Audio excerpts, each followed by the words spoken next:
2025년 3월 28일 목요일 오후 5시 아버지, 저 임신했습니다. 강준호 회장의 얼굴이 창백해졌다. 57층 빌딩의 최고층 사무실에서 서울 전체를 내려다보는 이 남자의 손이 떨렸다. 딸 재준이가 미혼모가 되겠다니. 강준호는 의자에서 벌떡 일어섰다. 책상이 무거운 소리를 내며 뒤로 밀렸다. 펜대와 메모지들이 바닥에 떨어졌다. 5개의 건설 그룹을 손에 쥔 이 남자는 지금 손가락도 제대로 움직일 수 없었다. 뭐라고? 목소리가 떨렸다. 강준호는 평생 흔들린 적이 없었다. 경제 위기도 대형 프로젝트도 경쟁사와의 싸움도 모두 그의 손에서 비틀어졌다. 하지만 이 순간 그는 그저 한 명의 아버지였다. 저 임신했어요. 그리고 그 남자와 결혼하고 싶어요. 재준이의 목소리는 차분했다. 하지만 강준호는 그 안에 숨은 두려움을 읽을 수 있었다. 당연했다. 그 두려움이 정당했으니까. 강준호의 손이 다시 테이블을 내려쳤다. 탁탁탁. 손가락이 책상을 두드렸다. 분노의 신호. 재준이도 알고 있었다. 그 소리의 의미를. 누구? 그 남자가 누구냐? 이름은 박상훈이에요. 박상훈? 네. 26살부터 현장에서 일하고 있는 기술자예요. 정말 착한 사람이에요. 아버지도 만나본 적도 없는 남자와 혼인신고한 건가? 아직 안 했어요. 아버지한테 먼저 말씀드리고 싶었어요. 강준호는 딸을 바라봤다. 딸의 눈가에 눈물이 맺혀 있었다. 그리고 복부에는 생명이 자라고 있었다.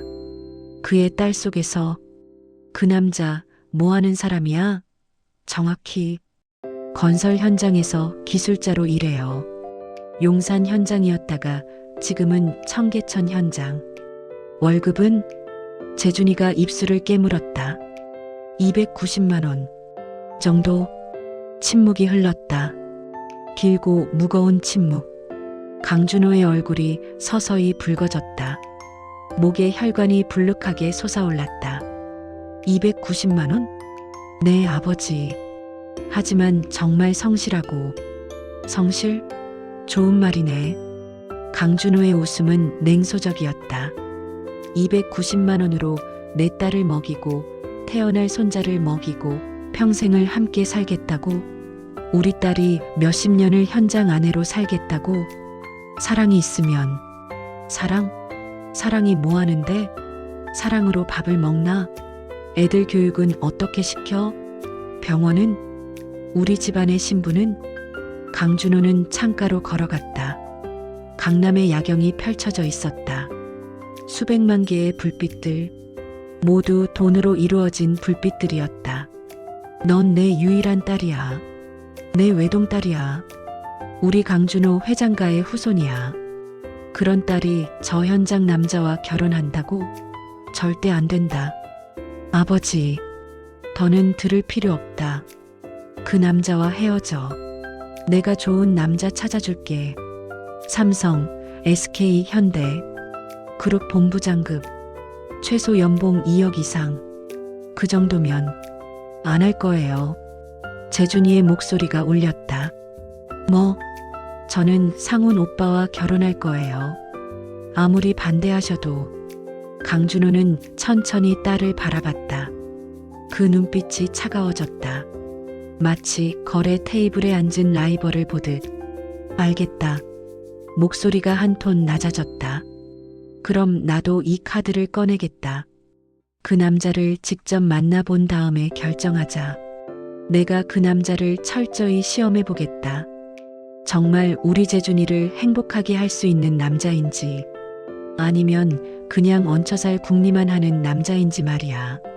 재준이의 얼굴이 창백해졌다. 아버지, 그러시면 내일 3시에 강남역 앞 카페. 그 남자한테 전해.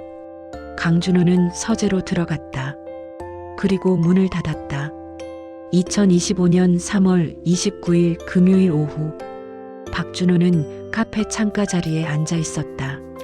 손에 든 아메리카노는 이미 식어 있었다. 재준이가 전해준 메시지를 5번은 읽었다. 우리 아버지가 너를 만나고 싶대. 강남역 앞 카페. 오늘 3시. 그리고 추가 메시지가 있었다. 진심을 보여줘. 제발. 상우는 시계를 봤다. 2시 55분. 손가락이 떨렸다. 이건 면접이 아니었다. 심판이었다. 그리고 아버지의 심판은 참혹했다. 카페 문이 열렸다. 강준호가 들어왔다. 고급 정장, 명품 시계, 패턴화. 그리고 그 뒤를 따르는 비서. 상우는 벌떡 일어섰다. 안녕하세요, 회장님. 저 박상훈입니다. 손을 내밀었다. 강준호는 손을 잡지 않았다. 단지 의자에 앉았을 뿐이었다. 비서는 상훈의 맞은편에 앉았다. 상훈의 손은 공중에서 그대로 떨어졌다. 불편한 침묵이 흘렀다. 강준호는 상훈을 마치 현미경으로 관찰하듯 바라봤다. 낡은 옷, 구멍이 난 운동화, 손톱 안에 검은 때, 건설 현장에서 일하는 남자의 흔적들이 모두 보였다. 재준이가 임신했대? 네, 회장님. 정말 죄송합니다. 제가 먼저 책임을 져야 했는데. 책임? 뭐가 책임이야? 월급이 290만 원인데? 상훈은 고개를 들 수 없었다. 290만 원으로 우리 재준이를 먹이고 태어날 손자를 먹이고 평생을 함께 살 수 있겠어? 최선을 다하겠습니다. 추가 일도 하고. 추가 일? 정신 차려. 넌 고졸이지? 스펙이 뭐가 있어? 자격증? 저축? 앞으로 전략? 강준호는 커피를 마셨다. 한 모금 마시고는 얼굴을 찌푸렸다. 약한 커피네. 비서가 재빨리 다른 커피를 가져다 놨다. 상우는 그 모든 과정을 지켜봤다. 권력의 움직임. 한 손가락으로 부하를 움직이는 그 능력. 나는 지금부터 너를 테스트할 거다. 강준호가 상훈을 똑바로 봤다. 진짜 우리 재준이를 사랑하는 남자인지 아니면 돈 때문에 접근한 사기꾼인지 말이야. 너는 이 테스트를 통과해야만 우리 딸과 결혼할 수 있다. 이해했나? 네, 회장님. 뭐든 하겠습니다. 좋아. 그럼 다음 주부터 시작하자. 내가 준비한 현장에서 일하게 될 거다. 그리고 난 너를 계속 지켜볼 거야. 모든 순간을 말이야. 2025년 4월 7일 월요일. 용산 현장은 지옥이었다. 상우는 강준호가 예약해 둔 현장에 도착했다. 사장은 이미 상훈을 알고 있었다. 아니, 정확히는 상훈을 감시하라는 지시를 받아 있었다. 강준호의 부하들이 곳곳에 배치되어 있었다. 박준호, 넌 오늘부터 가장 위험한 구간을 담당해. 사장이 말했다. 27층 건물의 골조 공사. 안전장비도 제대로 없었다. 강준호가 고의적으로 이렇게 배치한 거였다. 상훈이 얼마나 버틸 수 있는지 보려고. 첫날, 상훈은 위험한 일에 불평하지 않았다.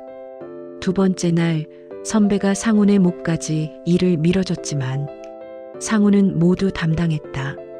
세 번째 날, 상훈의 손가락 하나가 기계에 끼었다. 피가 나왔다. 하지만 상훈은 일을 계속했다. 사장은 계속 관찰했다. 그리고 일주일 후 강준호에게 보고했다. 회장님, 그 남자 괜찮은데요.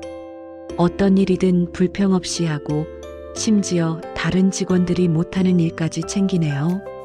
그리고 어제는 선배 직원이 실수한 걸 자기가 책임지려고 했어요. 강준호의 얼굴이 굳었다. 첫 번째 테스트에서 상훈은 통과했다. 2025년 4월 15일. 두 번째 테스트는 다른 종류였다. 강준호는 상훈에게 전화를 걸었다. 목소리는 더 냉정했다. 지금 강남역 앞으로 와. 혼자 30분 후 상훈은 강남역 광장에서 강준호를 만났다.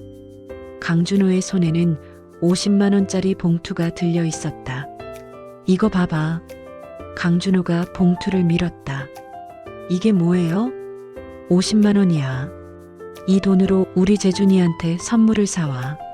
비싼 시계, 명품 반지, 뭐든 좋으니까.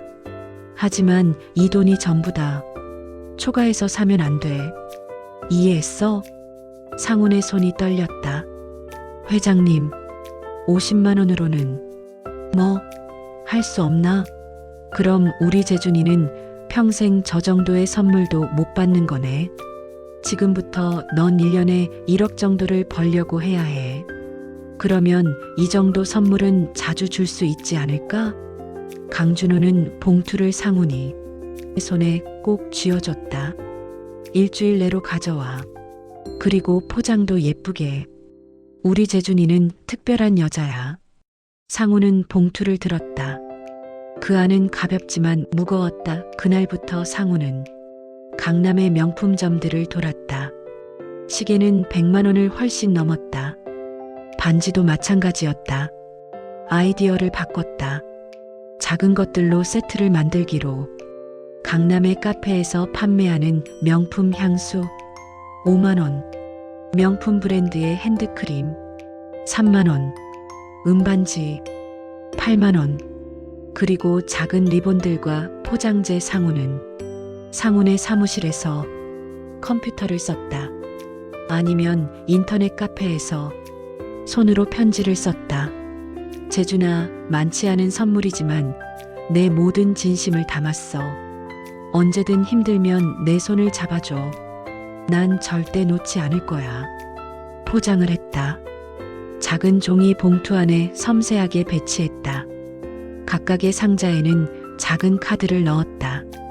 일주일 후 상훈은 강준호에게 봉투를 건넸다. 손으로 만들었음이 분명한 포장이었다. 강준호는 봉투를 열었다. 하나하나 나오는 작은 상자들. 향수, 핸드크림, 반지, 그리고 손글씨 편지. 강준호는 한동안 말이 없었다. 포장은 누가 해줬어? 제가 했습니다. 돈이 초과되지 않았어? 정확히 50만 원입니다. 회장님, 강준호는 천천히 고개를 끄덕였다. 첫 번째로 그의 눈빛에서 무언가가 부드러워졌다. 좋아. 이 정도면 충분하다. 2025년 4월 22일. 하지만 가장 큰 테스트가 남아 있었다. 강준호는 상훈을 다시 사무실로 불렀다. 이번엔 전화가 아니라 재준이를 통해. 아버지가 너를 만나고 싶대. 상훈의 심장이 철렁 내려앉았다. 사무실. 그건 뭔가 심각한 걸 의미했다. 사무실에서 강준호는 상훈을 바라봤다. 비서는 없었다. 단둘이었다. 넌 우리 재준이를 정말 사랑해? 네, 회장님. 정말 사랑합니다. 그럼 이 정도는 할 수 있겠지? 강준호가 메모지를 건넸다. 영등포 어느 건물의 주소, 3층, 그리고 보안 시간표.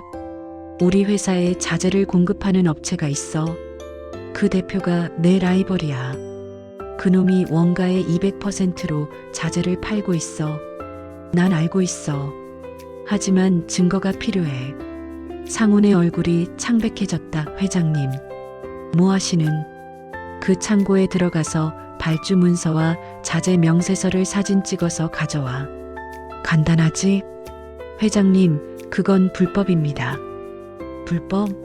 내가 불법을 하라고 하는 게 아니야. 난 내 권리를 찾는 거야. 그리고 넌 그 정도도 못하면서 우리 재준이를 지킬 수 있을 것 같아? 강준호의 목소리가 차가워졌다. 생각해봐. 넌 우리 딸의 남편이 될 사람이야. 아버지가 될 사람이야. 그리고 우리 가족을 지켜야 할 사람이야. 만약 넌 이 정도도 못한다면? 만약 넌 가족을 위해 선택할 수 없는 남자라면? 우리 재준이는 어떻게 살아갈 거야? 침묵. 상훈은 메모지를 들었다. 내일 자정경비 교대 시간이 10분이야. 그 시간에 들어가. 그리고 누구한테도 말하지 마. 아무도 상우는 일주일을 고민했다. 세 가지 길 앞에 서 있었다. 첫 번째, 일을 거절하고 재준이와 헤어지기. 두 번째, 일을 경찰에 신고하기. 세 번째, 강준호의 말을 따르기. 상우는 재준이를 찾아갔다. 그녀가 있는 카페에서. 그리고 작은 손을 잡았다. 난 너를 사랑해. 정말. 그리고 우리 아기도 사랑해. 하지만 난 지금 큰 선택 앞에 있어. 재준이는 아무 말도 하지 않았다. 단지 상훈의 손을 더 힘껏 잡았다. 뭐든 하세요. 난 당신을 믿어요. 2025년 4월 24일 자정. 영등포의 건물 외곽. 상훈은 거기 서 있었다. 마음은 1000개로 갈라져 있었다. 경비는 10분 전에 교대를 갔다. 상훈은 창문을 열고 들어갔다. 까맣게 정전된 건물. 발소리 하나하나가 죄책감이 되어 울렸다. 창고는 3층에 있었다. 계단을 올랐다. 손이 떨렸다. 문을 열었다. 서류 정리함들이 어둠 속에 보였다. 손전등을 켰다. 발주네요. 자재 명세서, 뭔가 기록, 그리고 판매가. 모든 게 정확했다. 강준호의 말이 사실이었다. 원가에 정확히 200%. 상우는 휴대폰으로 사진을 찍기 시작했다. 한 장, 두 장, 세 장. 카메라 플래시가 어둠 속에서 번쩍거렸다. 그 순간, 누구냐? 경비의 목소리였다. 강한 손전등이 준호를 비추었다. 잠깐만. 내가 말할 사이도 없었다. 경비가 무전기를 꺼냈다. 상우는 달렸다. 계단으로, 2층으로, 창문으로. 옷이 창틀에 걸렸다. 벗어났다. 뛰었다. 어둠 속으로. 뒤를 돌아보지 않고. 뒷골목, 다리 아래, 버스 정류장, 택시, 명일. 2025년 4월 25일 오전. 상우는 강준호의 사무실로 들어갔다. 옷은 찢겨 있었고 팔에는 피가 말라 있었고 얼굴에는 먼지가 묻어 있었다. 상우는 휴대폰을 건넸다. 사진들이 화면에 떴다. 강준호는 화면을 봤다. 명확한 증거들이었다. 그의 눈이 점점 굳어졌다. 어떤 미소도 없었다. 이걸 어떻게 해? 회장님이 말씀하신 대로 했습니다. 강준호는 천천히 일어섰다. 그리고 상훈의 어깨를 잡았다. 손이 떨리고 있었다. 미쳤나? 넌 이게 뭐 하는 짓이야? 불법이잖아. 절도야. 침입이야. 넌 경찰에 잡혀갈 수 있어. 네, 회장님. 알고 있습니다. 그럼 왜 했어? 왜? 상훈의 눈빛이 진지했다. 흔들리지 않는 눈빛이었다. 제 가족을 지키기 위해서입니다. 당신이 하라고 하셨으니까요. 그리고 그게 남편의 책임이라고 생각했습니다. 강준호는 손을 놓았다. 그리고 문을 열었다. 경찰이 들어섰다. 강준호가 미리 연락해둔 경찰이었다. 박상훈을 체포하겠습니다. 상훈의 얼굴이 창백해졌다. 회장님. 뭐 하시는? 넌 불법을 저질렀다. 그리고 그게 내 딸이 앞으로 겪을 인생이야. 넌 내 딸의 남편이 될 사람이고 아버지가 될 사람이야. 그런 사람이 법을 어길 수 있다면 우리 가족은 끝이야. 강준호는 돌아섰다. 그 등은 얼음처럼 차가웠다. 2025년 4월 26일 경찰서. 상우는 조사를 받았다. 6시간. 그리고 나왔다. 강준호의 비서가 기다리고 있었다. 회장님이 모든 혐의를 취소하셨습니다. 검사와 경찰에 모두 연락하셨어요. 상우는 무언가를 이해할 수 없었다. 함정이었나? 아니면 또 다른 테스트였나? 강준호는 상훈을 한 카페로 불렀다. 그리고 마주 앉았다. 내가 불법을 저질렀다. 하지만 그게 내가 원했던 게 아니다. 강준호의 목소리가 떨렸다. 내가 진짜 보고 싶었던 건 넌 불법 앞에서 멈출 수 있는가였어. 그리고 넌. 강준호는 옆을 바라봤다. 창밖의 서울. 그곳엔 수백만 명의 사람들이 살고 있었다. 지켜야 한다는 생각에 정당하지 않은 선택을 하는 남자였어. 난 그런 남자를 우리 재준이와 함께 살게 할 수 없었어. 죄송합니다. 이제부터 넌 우리 재준이와 결혼할 거야. 하지만 넌 배워야 할 게 있다. 돈도 신분도 아닌 정의감과 도덕성이야. 가족을 지키는 방법은 많아. 하지만 그 모든 방법이 옳은 건 아니야. 그래, 넌 290만 원을 번다. 하지만 넌 정직하게 번다. 그게 내가 원하는 사위야. 상훈의 눈가에 눈물이 맺혔다. 감사합니다. 기회를 주셔서. 감사는 나한테 하지 말고 우리 재준이를 행복하게 해줘. 그게 전부야. 2025년 4월 30일 토요일. 상견례 자리. 강준호는 상훈의 손을 잡고 인사했다. 우리 사위다. 환영한다. 상훈은 깊게 고개를 숙였다. 감사하겠습니다. 아버지. 그 말이 나오는 순간 재준이는 울음을 터뜨렸다. 상훈도 눈물을 흘렸다. 강준호도. 세 사람은 그렇게 오래 안아 있었다. 미래를 향해. 오늘 이야기는 어떠셨나요?